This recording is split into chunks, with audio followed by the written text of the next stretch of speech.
नमस्कार दोस्तों, आप देख रहे हैं शिक्षा एवं कहानियाँ, एक ऐसा मन जहां कहानियों के माध्यम से जीवन के गहरे सत्य को समझा जाता है। आज की कहानी है मौन शक्ति, परिणामों को शोर मचाने दो। यह सिर्फ एक कहानी नहीं बल्कि जीवन की सबसे बड़ी सच्चाई में से एक है, मौन की ताकत। तो आइए शुरू करते हैं एक ऐसी यात्रा जो न केवल मन को छुएगी बल्कि आपकी सोच को भी बदल देगी।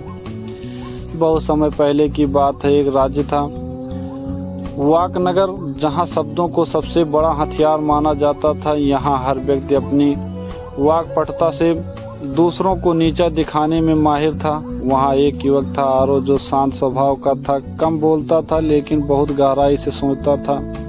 लोग उसे गूंगा कहते थे, कायर कहते थे, क्योंकि वो हर बहस से बचता था। आरो, तू चुप क्यों रहता है? क्या तुझे कुछ आता नहीं? अक्सर लोग उसका मजाक उड़ाते, लेकिन आरो बस मुस्कुरा कर चला जाता। एक दिन राज्य में विवाद प्रतियोगिता आयोजित की गई जिसमें सभी को हिस्सा लेना था। वहां राजा खुद सुनवाई कर रहा था। सबने अपनी बातें कही, चिल्लाए, रोए, हंसे, लेकिन आरो ने एक शब्द नहीं कहा। राजा ने पूछा, क्या तुम कुछ नहीं कहना चाहते? आरो ने सिर झुकाकर कहा, जो सच्चा है उसे शोर की जरूरत नहीं होती। पूरा सभागृह सन्न रह गया। आरो अक्सर जंगल में जाया करता था, वहां जहां उसने एक तोते और एक बाज की मित्रता देखी थी। तोता बहुत बोलता था, काव काव, मुझे देखो, मैं सुंदर हूँ, सबसे तेज हूँ। हर कोई उसकी बातों से तंग आ चुका था। वहीं बाज खामोश था, ऊंचाई पर उड़ता था, सिर्फ वही बोलता था जब जरूरत होती थी। एक दिन तूफान आया, सभी पंछी डर के मारे पेड़ों में छिप गए, लेकिन तोता चिल्ला रहा था, मैं उड़ूंगा, मैं भागूंगा। वह हवा में उड़ा, लेकिन कुछ ही मिनटों में तेज हवाओं ने उसे गिरा दिया। बाज खामोशी से उठा और अपनी ताकत से तूफान को पार करता हुआ बादलों के ऊपर उड़ गया। आरो ने उस दिन सीखा, शब्द उड़ने नहीं देते लेकिन मौन ऊंचाई देता है। एक बार आरो एक प्रसिद्ध संत के आश्रम पहुंचा, गुरु एकलव्यानंद। वहां शिष्य पूरे दिन भजन पाठ, श्लोक और बहस करते रहते थे, लेकिन गुरु सबसे ज्यादा ध्यान देते थे मौन रहने वाले छात्र पर, रघुवीर। आरो को आश्चर्य हुआ, यह तो पूरे दिन कुछ बोलता ही नहीं। एक दिन उसने गुरु से पूछा, गुरुदेव, जो बोलता है वह दिखा सकता है कि वह कितना जानता है? पर यह चुप रहने वाला गुरु मुस्कुराए, बोला, बेटा, बोलने से ज्ञान फैलता है, लेकिन मौन से वह अंतर मैं में उतरता है जिसमें बोलना दूसरों की जीत, लेकिन जिसने मौन को अपनाया उसने खुद को जीत लिया। गुरु ने रघुवीर को एक कठिन कार्य दिया, 1 साल तक जंगल में एक भी शब्द बोले बिना ध्यान, सेवा और ज्ञान अर्जित करना।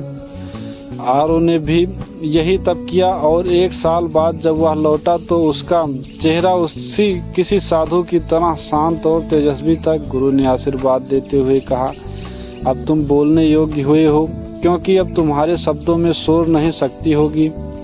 आरो शहर लौटा और अपने ही पुराने गांव में एक छोटी सी पाठशाला शुरू की, बिना किसी प्रचार, शोरगुल या सोशल मीडिया के।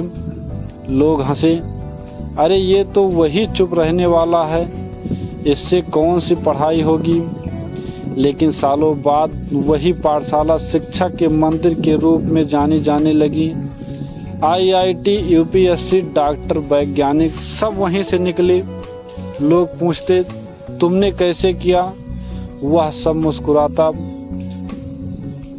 मैंने नहीं किया, मेरा मौन बोला है। एक बार आरो अपने छात्रों को जंगल ले गया। वहां उन्होंने एक शेर को देखा जो चुपचाप अपने शिकार के पास गया। देखा, सूंघा और अचानक दहाड़ के बिना ही उसे दबोच लिया। छात्र चकित रह गए, सर, शेर ने तो दहाड़ नहीं। आरो मुस्कुराए, शक्तिशाली को दहाड़ने की जरूरत नहीं होती, उसकी उपस्थिति ही काफी होती है। आरो अपने छात्रों को महापुरुषों के बारे में बताता है। भगवान बुद्ध मौन रहकर करोड़ों लोगों को शांत का संदेश दिया। महात्मा गांधी जब सत्याग्रह में मौन व्रत रखते, पूरा भारत हिल उठता। डॉक्टर APJ अब्दुल कलाम, न कभी घमंड न शोर, परंतु उनकी मिसाइलें बोलती थीं। रामकृष्ण परमहंस, जिन्होंने सिर्फ मौन से विवेकानंद को जागृत किया। किसी का शांत रहना उसकी कमजोरी नहीं होती, बल्कि उसकी परिपक्वता का संदेश होता है। आरो अपने छात्रों को वैज्ञानिक रूप में समझाता है। जब हम मौन रहते हैं तो मस्तिष्क डेल्टा वेव्स के कार्य करता है, जो गहराई से सोचने में सहायक होती है। मौन तनाव कम करता है, आंतरिक ऊर्जा बढ़ाता है और हमें बेहतर निर्णय लेने में मदद करता है। मनोवैज्ञानिक कहते हैं, जो व्यक्ति चुप रहना सीखता है वह दूसरों को बातें सुनता है और दुनिया को बेहतर समझाता है। आरो अंत में अपने छात्रों से कहता है, बेटा, मौन का मतलब यह नहीं कि तुम गूंगे हो। मौन तब शक्ति है जब तुम्हारे पास कहने के लिए बहुत कुछ हो, लेकिन तुम फिर भी शांत रहो, क्योंकि तुम्हें पता है कि परिणाम ही सबसे अच्छा उत्तर होते हैं। तोता बहुत बोलता लेकिन ऊंचा नहीं उड़ता। बाज खामोश होता है लेकिन आकाश को चीर देता है। शेर दहाड़ नहीं लगाता हर वक्त, लेकिन जंगल उसे देखकर ही कांप जाता है। मौन में चले जाओ और अपने परिणामों को शोर मचाने दो, क्योंकि जो सबसे ऊंचा बोलता है जरूरी नहीं कि वह सबसे ऊंचा उड़ता भी है।